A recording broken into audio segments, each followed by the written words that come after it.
សូមសួស្តីពុកម៉ែបងប្អូនថ្ងៃនេះយើងបានមកលេងស្រុកកំណើតយើងមកនៅអាកាសបុណ្យកឋិននិទាននៅវត្តព្រៃរុនបងប្អូនវត្តព្រៃរុនហើយនេះគឺជាទស្សនវិជ្ជាទាំងស្រុងនៃទីធ្លាវត្តព្រៃរុនបងប្អូនហើយនៅខាងកើតនៃព្រះវិហារយើងមានស្រះទឹកធំមួយបងប្អូន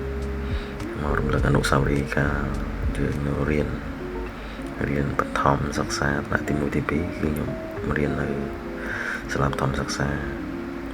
ព្រៃរុនចាប់ពីថ្នាក់ទី1ដល់ថ្នាក់ទី6បងប្អូនហើយស្រះទឹកមានកំផែងទឹកទន្លេអញ្ចឹងទឹកបឹងយើងគឺឡើងមកដល់កំផែងជុំវិញវត្តបងប្អូនហើយនេះគឺជាទស្សនវិជ្ជានៅថ្ងៃកឋិននិទានថ្ងៃសូត្រមន្តថ្ងៃដង្ហែចូលបងប្អូនយើងបានបន្ទាប់ពីយើងបានដង្ហែយើងមកមើលទស្សនវិជ្ជានៅខាងកើតទីអារាមវត្តព្រៃរុនរបស់យើងបងប្អូនហើយនេះគឺជាមច្ឆានិងហនុមាននៅក្នុងកណ្ដាលទឹកស្រះបងប្អូនហើយទឹកស្រះនេះត្រីធំបងប្អូនខែទឹកដំឡើងលោកចាប់ដាក់បូមទឹកពីបឹងហ្នឹងណាទៅចូលក្នុងស្រះចាដើម្បីឲ្យទឹកថ្លាហើយពេលដែលទឹកថ្លាពេលដែលបងប្អូនប្រជាពលរដ្ឋយើងគាត់ខ្វះទឹកក្នុងការប្រើប្រាស់ចឹងបងប្អូនតែឥឡូវមានទឹកស្អាតមានអីកាលមុនស្រុកខ្ញុំអត់មានទឹកស្អាតទេគឺពឹងលើទឹកស្រះលោកខ្ញុំដើម្បីយើងយកមកហូបចឹងបងប្អូនវាស្អាតហើយកន្លែងនេះខ្ញុំចូលទៅគឺភូមិរបស់ខ្ញុំនៅខាងហ្នឹងហើយយើងមកដល់ទីវត្តនេះគឺជាពោយើងបងប្អូនដល់កន្លែងទឹកបឹងតែមកនៅផ្នែកនៃទីវត្តនេះជុំវិញសិតពោពេញទៅដោយទឹកបងប្អូនហើយទឹកបឹងយើងនេះដែរគឺយើងអាចធ្វើដំណើរពីកន្លែងដែលយើងឈរនេះយើងអាចធ្វើដំណើរជិះទូករហូតដល់ខាងគោបរិយជលសាឆ្លងទៅខាងវៀតណាមអីគឺយើងជិះតាមបងប្អូនដឹកអីវ៉ាន់ឡើងចូលពីវៀតណាមមកចូលកំពង់ទូកតកែវកំពង់ទូកនៃផ្សារតកែវអញ្ចឹងបន្លាយលេខ15គឺបើកបរឆ្លងកាត់ផ្លាយលេខ15ផ្លាយលេខ15នោះគឺជ្រៅអាចធ្វើឲ្យទូកដឹកទំនិញផ្សេងរត់បានមិនថាខែប្រាំងខែភាសាទេហើយយើងខែនេះគឺខែភាសាពេលដែលទឹកឡើងអញ្ចឹងខែរដូវស្រូបប្រាំងគឺយើងមិនអាចធ្វើបានទេលុះត្រាតែទឹកស្រកទៅវិញបាទយើងចាប់ផ្ដើមធ្វើស្រែប្រាំងចឹងកន្លែងដែលមានទឹកទាំងអស់នេះគឺជាកន្លែងសុទ្ធតែជាស្រែបងប្អូនសុទ្ធតែជាស្រែប្រាំងចឹងទឹកឡើងមកលិចចឹងទៅទឹកស្រកទៅវិញបងប្អូនយើងចាប់ផ្ដើមធ្វើបន្តដេញពីនឹងទៅក្រោមចឹងទៅស្រែគឺទៅច្រើនបងប្អូនបើគិតពីផ្ទៃដីរបស់ស្រែមកទំហំស្រែបងប្អូនមើលដាច់កតុយភ្នែកបន្តិចរាប់សិបហត្ថតាហើយនេះគឺជាទស្សនវិជ្ជាថ្ងៃបន្ទាប់គឺថ្ងៃដែលយើងនឹងឲ្យបញ្ចប់កឋិនអញ្ចឹងពេលព្រឹកពេលថ្ងៃនេះគឺមានទូកជិះបងប្អូន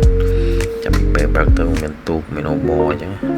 អូបរាល់ឆ្នាំមានអូបឥឡូវចាប់ដល់មានទូកជ័រមានអីអញ្ចឹងបងប្អូនយើងក៏បើកទូកជ័របើកអីជិះចឹងបងប្អូនតែយើងប្រយ័ត្នប្រយែងទឹកច្រើនដែរអញ្ចឹងទាក់ទងមួយសុវត្ថិភាពពួកគាត់ក៏ត្រូវតែប្រយ័ត្នប្រយែងជាមួយនឹងការជិះទូកលេងកម្សាន្តចឹងដែរបងប្អូនតែវាមិនយ៉ាងណាក៏វាមិនដូចទូកឈើពីមុនទូកឈើពីមុនគឺតែលិចហើយគឺដល់បាតដីហើយទូកជ័រនេះវាលិចទៅវាអាចតែដាច់អីដែរយ៉ាងទូកស្មាច់តែទូកស្មាច់ខ្លះលិចបាតដីដូចគ្នាបងប្អូនស្មាច់ខ្លះលិចដល់បាតដីដូចគ្នាអញ្ចឹងវាអត់មានអីក្រៅពីការប្រយ័ត្នប្រយែងជាមួយនឹង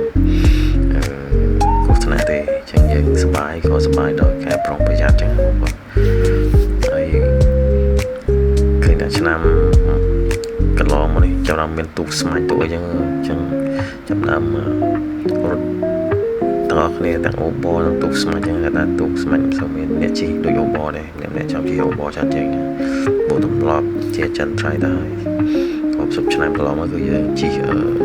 អូបហ្នឹងឯងទូកស្មាច់ក៏លឿនណាស់ដែរម៉ាស៊ីន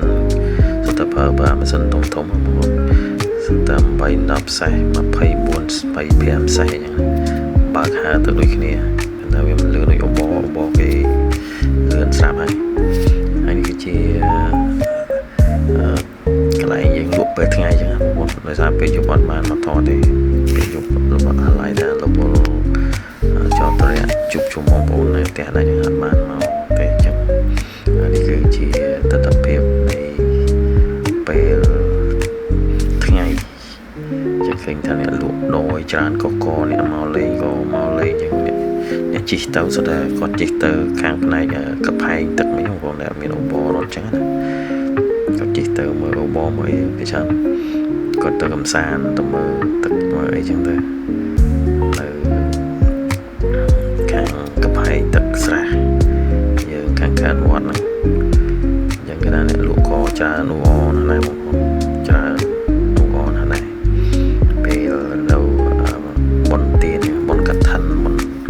អីចឹងសបាយមកស្រុកមានរត់ថាសបាយមកចាងមកចឹងបង